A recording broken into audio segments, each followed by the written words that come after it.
actual stat of how many people actually rewatch Autopilot notes? Zero. Absolutely zero. Because like that one was Sarita. She moved back to India like a month and a half ago, maybe 2 months ago. Actual stat Yeah. of how many? So there's zero chance that she's actually watching and reading those. So well, good morning, Jim. Good morning, Joanne. Good morning, Serena. Good morning, Amanda. Good morning, Gracie. Good morning, Fabi. Good morning, Lydia. Good morning, Caitlin. Good morning, Dan. Good morning, Dan. Good morning, Anthony. 801, it's time for fun, which Morning. means time for you to share something of value. I'm heading to a FISBO listing appointment for 2 properties. There you go. I'm gonna try to buy one of them. Hell yeah. I went to the doctor yesterday. I'm down 15 pounds since October. Congratulations. Wow, great. Thank you. I got my FHA buyers in contract yesterday. Congratulations. Any word on the final walkthrough one? Um, they they did tear up that concrete. I haven't heard from her about anything else, whether they're going to be doing the roof or the roof from the other people and whatnot, but just waiting. Just waiting. Yeah. Just keep swimming. Good deal. Good deal. I was not quite at my 5,000 steps last night when I was walking Moose at 8 o'clock, so I had to walk down to the end of the driveway in my socks and back. Pure dedication. Love it.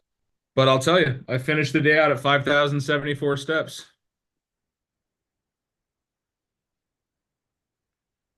Just because your day is over doesn't mean you're done until your goals are. If you set an intention for yourself that day, yesterday, today, tomorrow, whatever, it's on you to finish it. One of the worst things you can do to yourself is tell yourself good enough's good enough. Close enough. No. Make your goals non-negotiable. What do I mean by non-negotiable goals?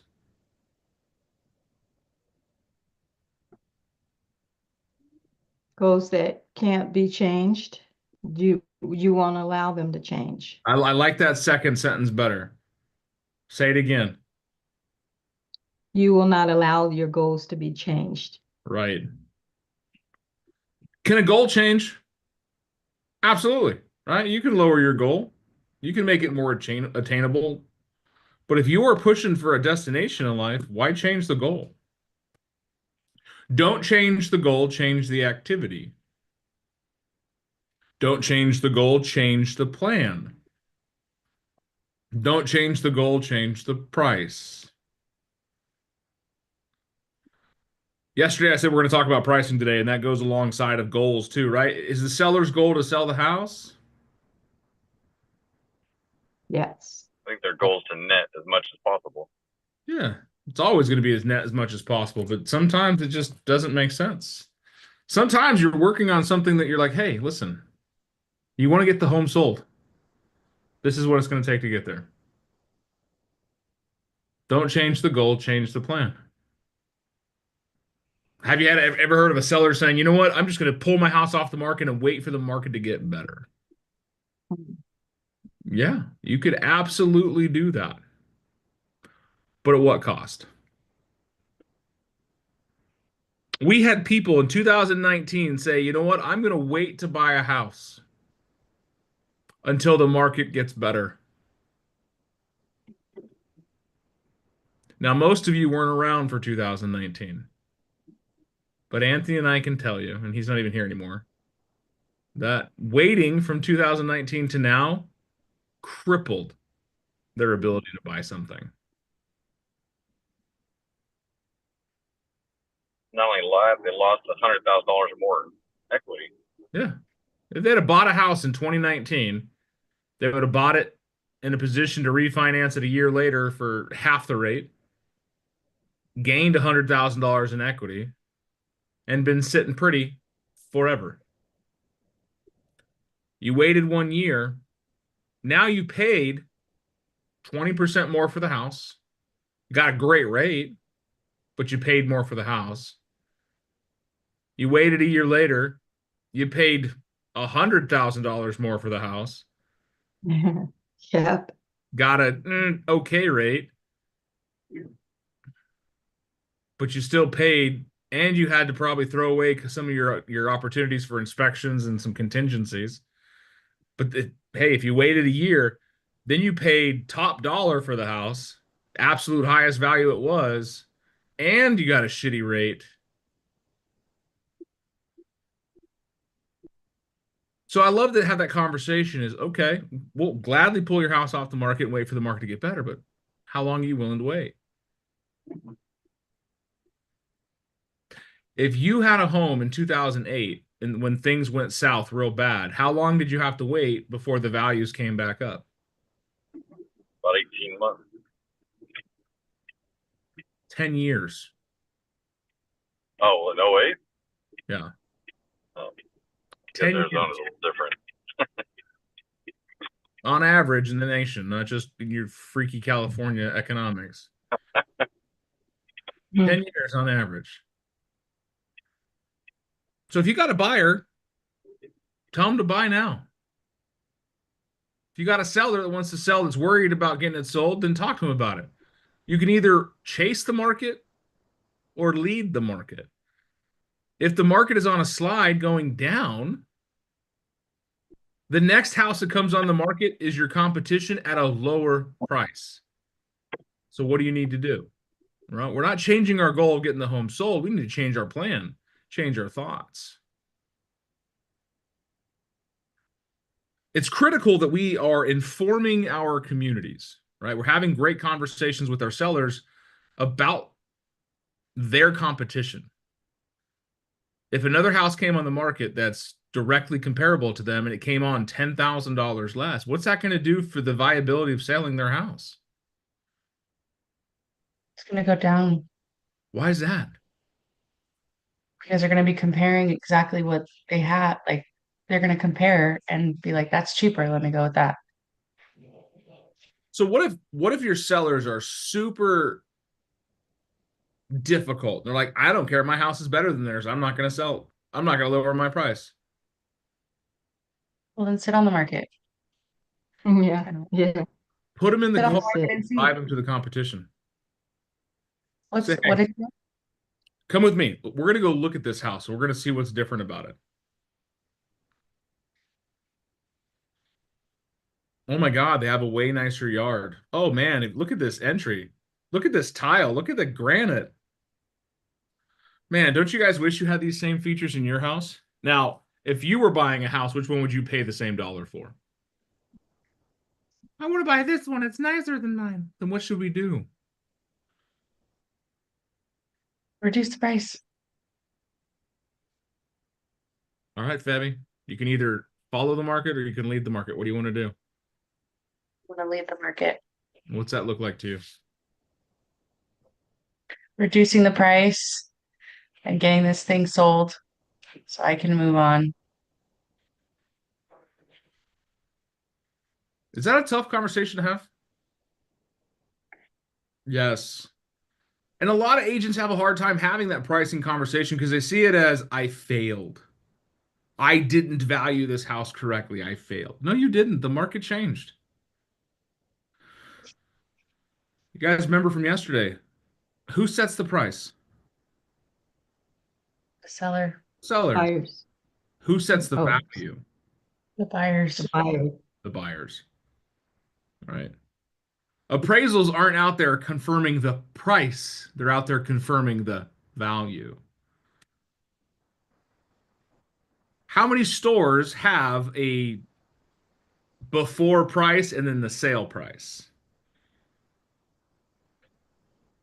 Hell, most of us go on the Friday after Thanksgiving and look at these TVs that were $700 yesterday, but now they're only $199. But if you look back 6 months ago, they were $299. They just jacked the price up right before the sale to make the discount look bigger. But why is it around big goods like cars and houses that were like weird on price? Big purchase. It's not something you make every day. Yeah, it's a huge purchase, so it's got to be value, not price. So as a sales agent, a listing agent, your job is to show the value of a property. The location, the desirability, the scarcity, the amenities, the lifestyle that goes along with it.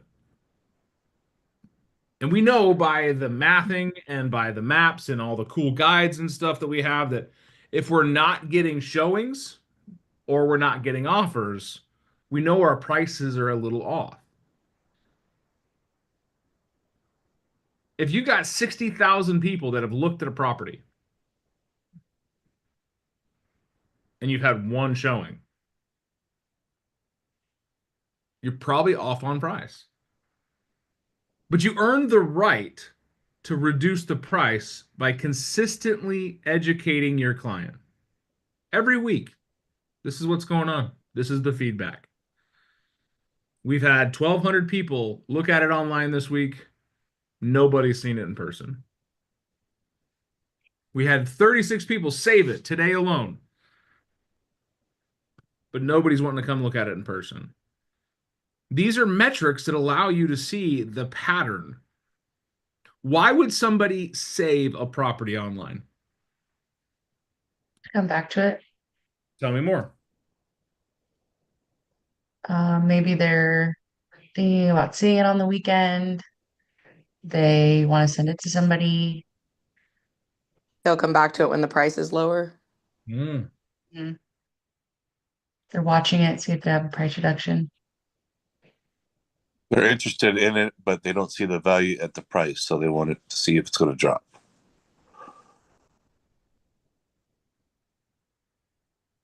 I don't have the right answer. But all of you just assumed why.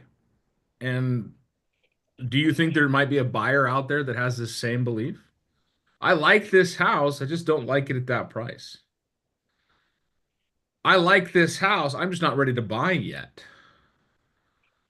Oh, they just had a price reduction on this house. I'm going to go check it out. Now, did you also know that some places online show you how many people have looked at this house that day? 73 people have looked at this house today, right? It creates urgency. It's important to have an understanding of that urgency. So here's a great visual that was shared with us that will help you understand a little bit more of the urgency. There are 3 outcomes with pricing. One is you price it above market. The property receives little to no action. This can only mean one thing. The market is rejecting the property based on price. Buyers and other agents recognize value and they see it, and if they feel the property does not represent a good value, they will not even visit the property. Reposition the price. A large price reduction. Now, you're getting some showings, but no offers. Well, in other words, the property is in the bridesmaid, but not the bride. You're close, but you're not there. This is better than the first outcome, yet it's still frustrating for the seller. In this case, the price is close enough to the market value to attract showings, yet still too high relative to the competition to motivate a buyer to act. What's the solution? Reposition. Lower the price. When you're getting enough showings and offers, you know your pricing's in place. If we hit the market just right, we may be fortunate enough to have an offer right away. A quick offer does not necessarily mean we are underpriced. It means we are fortunate to hit the market at price perfectly timed, and it's like catching a fish on the first catch. It happens, but that does not mean it'll happen again. This is a great visual because it shows outcomes and things. We've also shown you the other graphic that was like yesterday's around if you're not getting showings about how far off you are.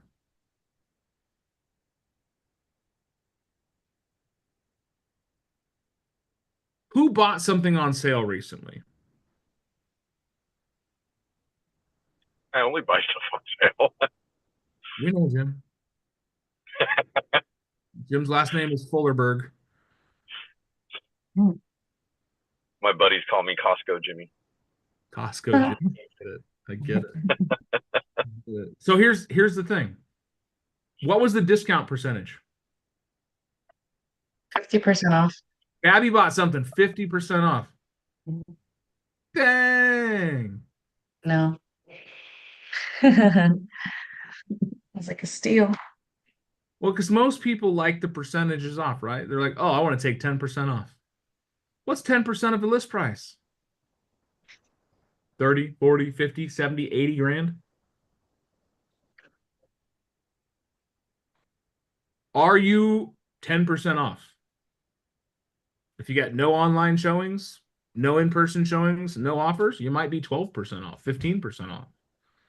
That's a big swing. What if it's only 5%? Okay, that could be, $15,000, $20,000.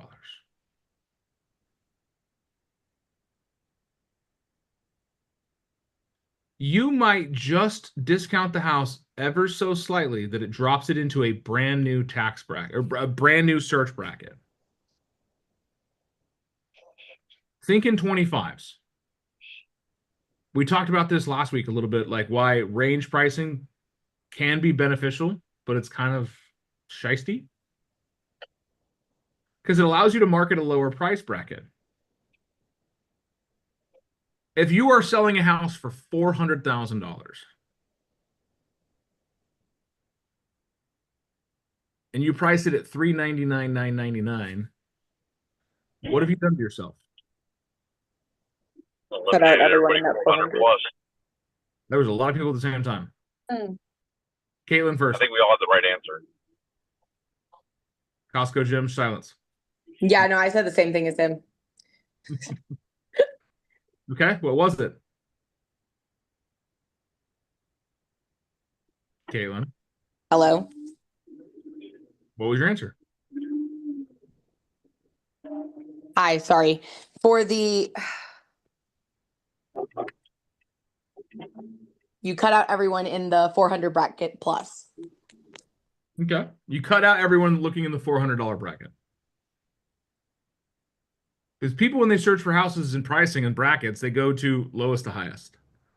So if you're priced in the $400 bracket, but you want to be like, you know what? I'm gonna be cheeky and I'm gonna sell it for $399, $999, a dollar less than 400,000. You have eliminated yourself from the $400 bracket and you just became the most expensive house in the $350 to $400 bracket, or the $375 to $400 bracket. So you gotta be cognizant of how people search. What if your comp says, you know what? Our competition, our CMAs all put the value at $435,000. Based on the same thought theory, if we're looking at $25,000 brackets, what should you do?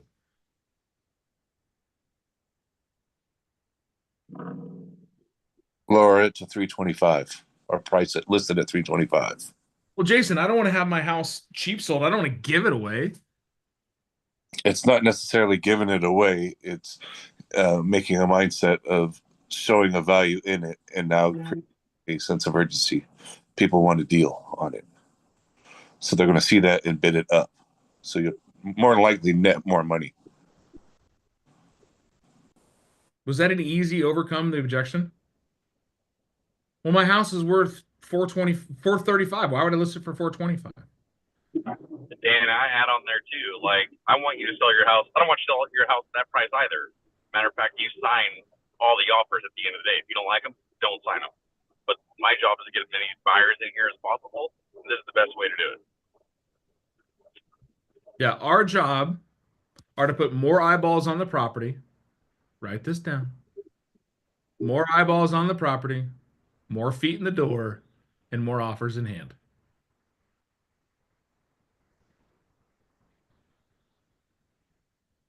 Pretty simple.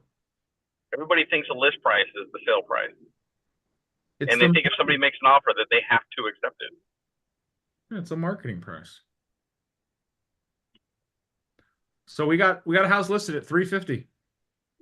Got an offer at 350, countered back at 365. Well, if your seller wanted 365, you should have listed it for 365. Okay. Thanks for the info. Right? Okay. Too many agents put their own ego into this, their own emotions. Stop. It's a game. If you are a shitty agent and had not discussed with your buyers, hey, this house is listed at 350, honestly, I think it should sell for more. This is a great value. We should go in. And tell them.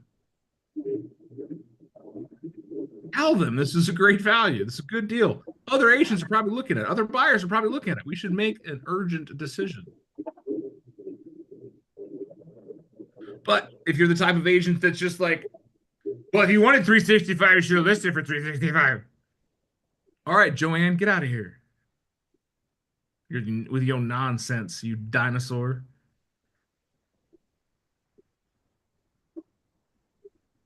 I love it when I get a phone call as a listing agent and the buyer's agent just says, hey, got an offer coming your way. Let's talk. We got a deal that closed. We listed it at 350. Listed it at 350. Seller wants 365. I told him 365 was a little out of pocket.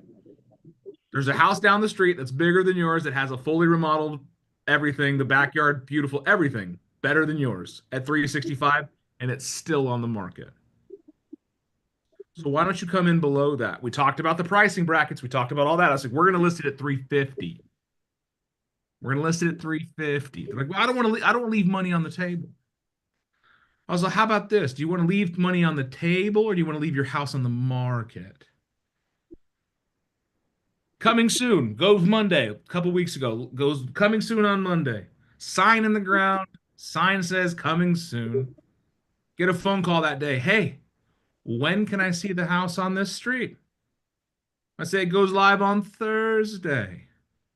But maybe I can sneak you in for a little sneak preview on Wednesday. They're like, we'd love that. Give us a call. Let us know. Tuesday, get another phone call. Agent's like, hey, so you got it coming soon on this street. Can we see it today? I said, no, it's not ready. Sellers are doing final touches. But maybe if you're lucky, I can do a sneak preview on Wednesday. Like, great, we'd love it. Give us a call. It's Wednesday. Give a call to both those agents. Said, hey, seller just gave me the go-ahead to let you guys sneak preview it today at 1 o'clock. Both of them. Get a phone call on Wednesday. Hey, so you got a house coming soon tomorrow. Do you have any offers yet? I said, I have 2 agents that sneak previewed it this afternoon, and they love it. I believe I'll have 2 offers in the morning. He goes, well, my buyer wants to see it in the morning, and then I think we're going to write you an offer too. I'm like, fantastic. They go show it at 8 o'clock in the morning. I got a phone call at 9:15 says, hey, buyers loved it. We're going to put an offer in. Where do we need to be? And I said, I'm not going to sign the offer for you guys, but I'd make sure your buyer gives my seller a really good reason to say yes. They come in at 360. 10,000 over. Okay. Offer number 2 from one of the sneaky agents comes in at 355. And I call him up and said, hey, just so you know, you're in second place. Says, I'll call you back. Third offer calls me up, doesn't write anything, calls me up and said, hey, this is what we're thinking. Where would that land us? I'm like, that would land you second place. He goes, oh, what do I need to be in first place? I was like, you need to be a little bit stronger with a whole lot less concessions. And he comes back at 360 with 2.75% compensation instead of 3%. Seriously, 0.25% in buyer's agent's compensation won the deal. It was a what is it, $900 swing or a $700 swing? Something stupid. So let's do the mathing. Mathing. Yeah, $900 deal. $900 spread. Do you think the sellers were happy to get 360? Do you think yeah. we got 360 because we listed it 360? Or did we get it 360 because we set it up, we created urgency, and I stacked buyers on top of themselves to show multiple people were interested? Perception of value goes a lot further than the actual value. Go ahead, Anthony. Not only that, you stayed in the driver's seat. In the market that supposedly we're in with the news and everything like that, right now, agents and buyers think they're doing you a favor by even looking at your house.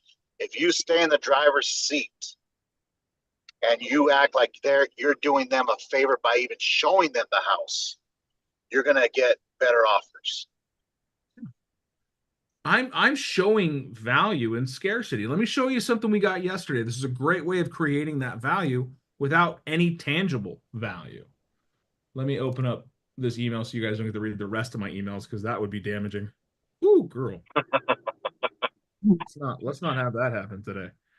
So we put an offer in yesterday on an Opendoor property. Anyone done Opendoor lately? Show of hands, right? Tell me if this email sounds familiar.